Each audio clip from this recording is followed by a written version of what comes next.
આગામી તારીખ 28 મેના રોજ મુસ્લિમ સમાજના પવિત્ર તહેવાર બકરી ઈદની ઉજવણી થનાર છે। ભરૂચ શહેરમાં આ પર્વ શાંતિ, એકતા અને સૌહાર્દપૂર્ણ વાતાવરણમાં ઉજવાય તેવા હેતુથી પોલીસ તંત્ર એક્શન મોડમાં આવ્યો છે। શહેરના એ ડિવિઝન પોલીસ મથક ખાતે ભરૂચ શહેરના મદદનીશ પોલીસ અધિકારી CK પટેલની અધ્યક્ષતામાં એક મહત્વની શાંતિ સમિતિની બેઠક યોજવામાં આવી હતી।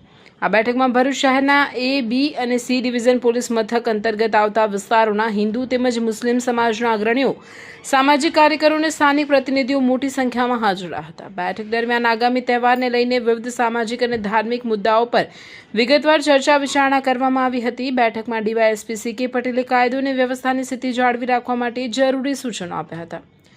તેમણે ખાસ તાકીદ કરી હતી કે તહેવાર દરમિયાન સોશિયલ મીડિયા પર કોઈપણ પ્રકારના ભ્રામક, વિવાદાસ્પદ કે ખોટા સંદેશાઓ વાયરલ કરવા નહીં। કોઈપણ મેસેજ ફોરવર્ડ કરતા પહેલા તેની સત્યતા ચકાસી લેવી જરૂરી છે, અન્યથા કડક કાયદાકીય પગલાં લેવાશે।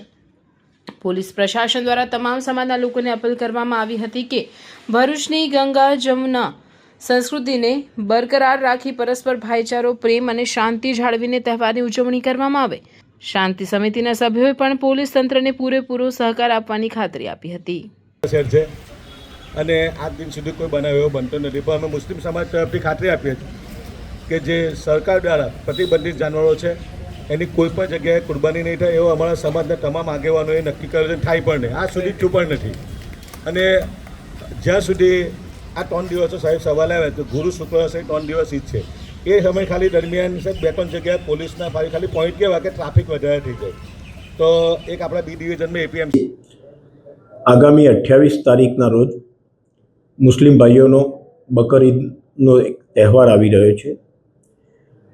સમગ્ર ભરૂચ જિલ્લામાં અને ભરૂચ શહેરમાં આ તહેવાર શાંતિમય વાતાવરણમાં ઉજવાય એ હેતુસર આજે ભરૂચ શહેર A ડિવિઝન પોલીસ સ્ટેશન ખાતે ભરૂચ શહેરના જે શાંતિ સમિતિના સભ્યો છે, હિન્દુ અને મુસ્લિમ સમાજના, એ લોકોને આજે મિટિંગમાં બોલાવવામાં આવેલા હતા અને આ ઉત્સવ શાંતિમય વાતાવરણમાં ઉજવાય એના માટે અપીલ કરવામાં આવેલી હતી। બંને સમાજના આગેવાનોએ આ ઉત્સવ શાંતિમય વાતાવરણમાં, ભાઈચારાના વાતાવરણમાં ઉજવાય એની ખાતરી આપેલી છે અને આ સમગ્ર તહેવાર દરમિયાન પોલીસ પ્રશાસન દ્વારા, ભરૂચ જિલ્લા પોલીસ વડા દ્વારા પૂરતો પોલીસ બંદોબસ્ત પણ રાખવામાં આવનાર છે।